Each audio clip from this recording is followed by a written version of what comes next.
Hello, and welcome to Studio 415. On today's show, you will hear why the administration has changed the policy about headphones. You'll see how one Carroll student traveled overseas to attend a prestigious dance program. And you'll find out what the Connections Club is all about in this week's Spotlight. All of that and more coming up next. To be invited to go to the Royal Ballet in England is a significant honor. Will they tie or will he win? He puts it in at the buzzer sound. 5, 4, 3, 2, 1. Take camera 2.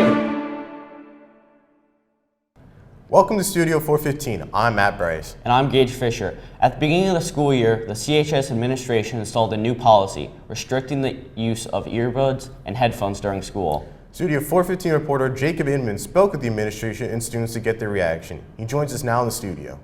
Music is a great way for students to unwind, focus, and get into a certain mood. On the first day of school, however, Carroll students found out that this can no longer happen during school hours. I set out to get some answers and student reactions. Previously, students were allowed to have their earbuds on in the halls so long as they had one earbud out. However, this year the rules have changed. Students are no longer allowed to wear them or have them out in the halls.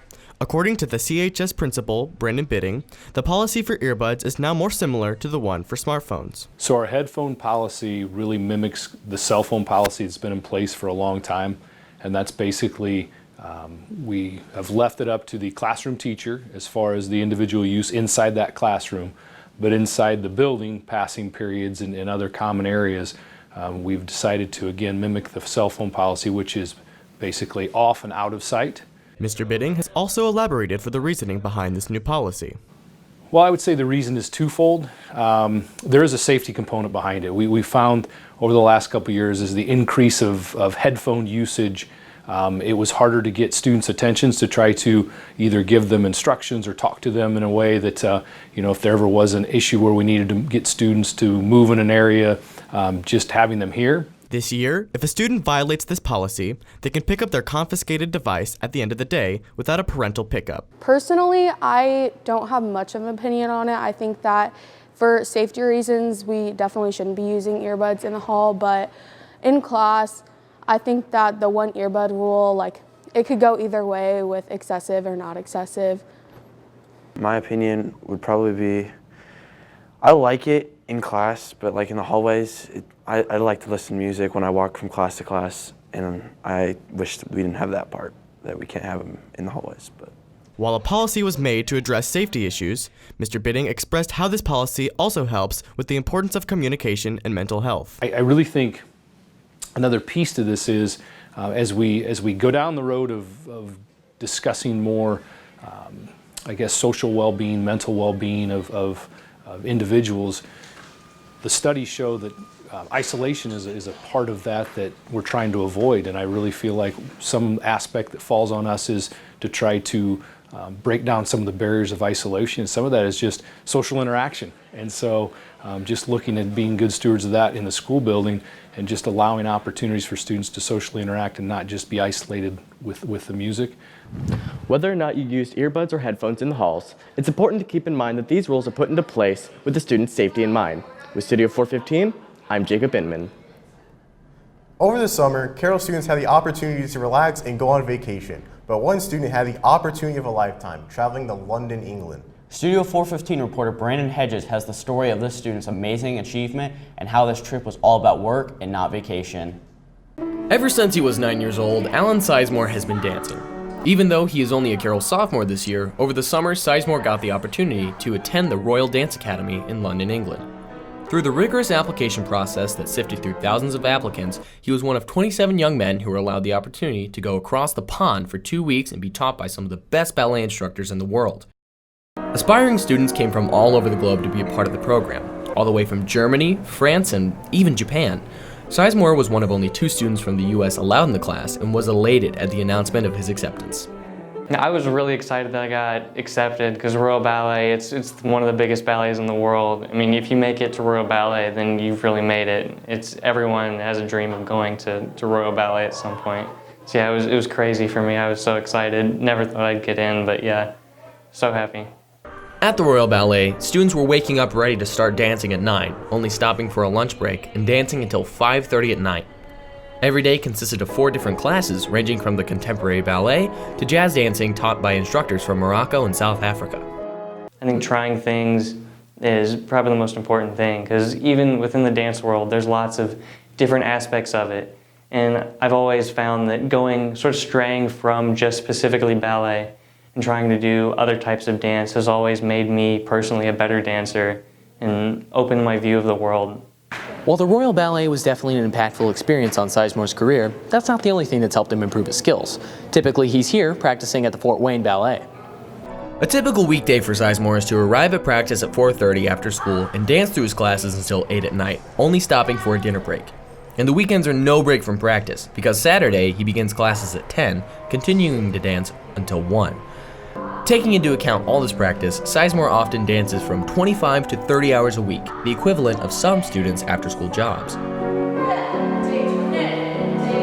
Sizemore's instructor, Karen Gibson Brown, believes that Sizemore's acceptance to the Royal Ballet was a great honor. There are 4 major companies in the world.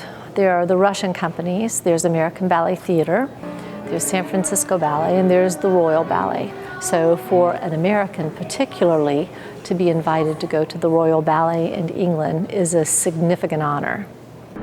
If you would like to see Alan Sizemore and other members of the Fort Wayne Ballet perform, they have an upcoming showing of The Nutcracker at the Fort Wayne Civic Theater on December 6th through the 15th. According to the Wall Street Journal, the Fort Wayne Ballet even shows one of the top 5 best Nutcracker performances in the country. For Studio 415, I'm Brandon Hedges. In the past, Studio 415 has done many segments to bring news and entertainment to all that watch. This year, we are starting a new series of weekly videos called the Charger Challenge. Do you have what it takes to do the Charger Challenge? Let's see what Studio 415 host Daniel LaRue has in store for us this week.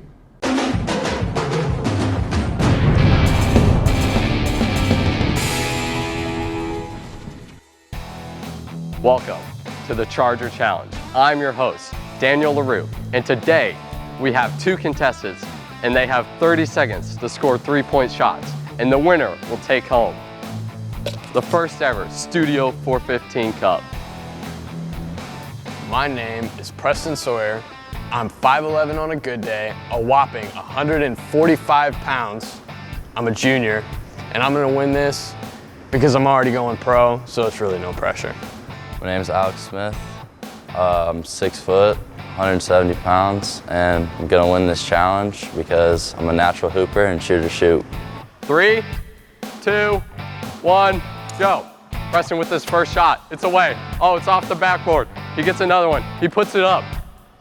Oh, it's another miss. Preston hasn't made one yet. He puts another one up. He misses again. Looks like the pressure is getting to him. He has 15 seconds left. He shoots another one. Off the rim again. I cannot believe this. He shoots another one, and it's the exact same result. He needs to change something up if he wants to win this match. Oh, he puts one in. That's 3 points for Preston. Preston shoots again, and it is over. How do you feel that all you need is 2 shots to take home the Charger Challenge Cup? You know, I feel good going into this. I'm gonna try my best and, shoot or shoot, so see what happens. 3, 2, 1, action. Alex Smith with his first shot, and he misses it. He needs 2 to win. He puts up another one. Oh, it's a long ball. Andy runs and gets it, throws it in. Alex ready for a shot. He puts it up. Oh, and it's in. It is all tied up, folks. He has less than 15 seconds. He puts another one up. Oh, it's a bad bounce. Alex puts another one up. And it is a miss again. Will they tie or will he win? He puts it in as the buzzer sounds. I would like to congratulate Alex Smith for winning the first ever Charger Challenge. Here's your trophy. How do you feel? Feel great. And Preston, how do you feel? Not good. There you have it, folks. Charger Challenge.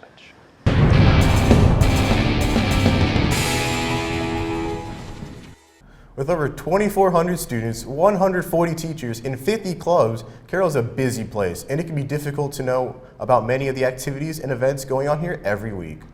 Because of this, Studio 415 is going to showcase one club, activity, or event each week to give a glimpse of the wide array of events happening around CHS. Studio 415 reporter Jacob Newland has more on our first spotlight, Connections Club. Connections Club, now in its second year, aims to provide a semi-structured environment to facilitate interpersonal connections and friendships. The club meets during activity period, where club sponsor Diana Kosher opens up the room to be broken up into smaller groups where members can talk, play games, and meet new people.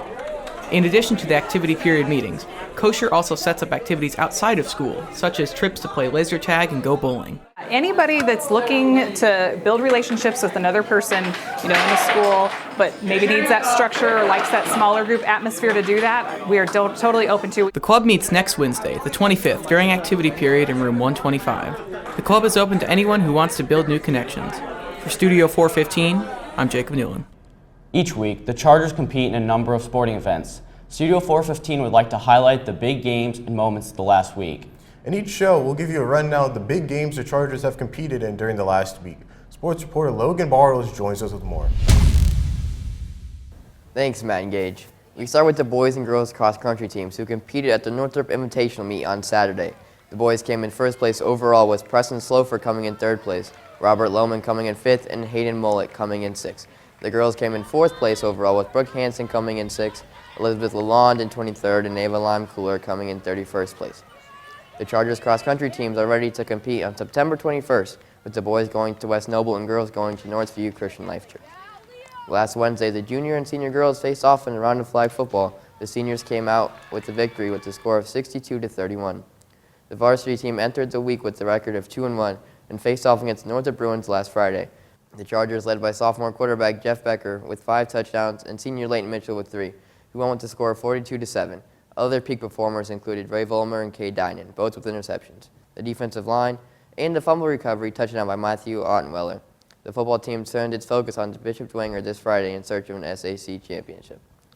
In the world of tennis, the boys have been busy. This season on Thursday, the boys won 5-0 against Adams Central. They have another match tonight at Homestead. The Lady Chargers volleyball team faced off against Bishop Dwenger last Thursday and against LaPorte last Saturday. With an overall record of 11-4, the Chargers' next game will be on Saturday the 21st in the Fieldhouse. Moving over to soccer. On Saturday, the Carroll Chargers boys soccer team traveled to Penn. They played 2 matches against quality opponents. The first match was against Penn. The Chargers won 2-0 with goals scored from Peyton Fosnow and Chris Gergen. The second game was against Goshen. The Chargers won 1-0 with a goal from Peyton Fosnow. The Chargers' defense didn't let in a goal, and Logan Gonzalez had 2 clean sheets. This weekend, the girls' team went to Fishers and faced off against Brebeuf Jesuit Prep School and Hamilton Southeastern High School, the #1 team in Indiana. They beat Brebeuf Jesuit 1-0. Kelsey Hoot scored the game-winning goal with an assist from Shindy Smith after a hard-fought game lost 0-4 to Hamilton Southeastern.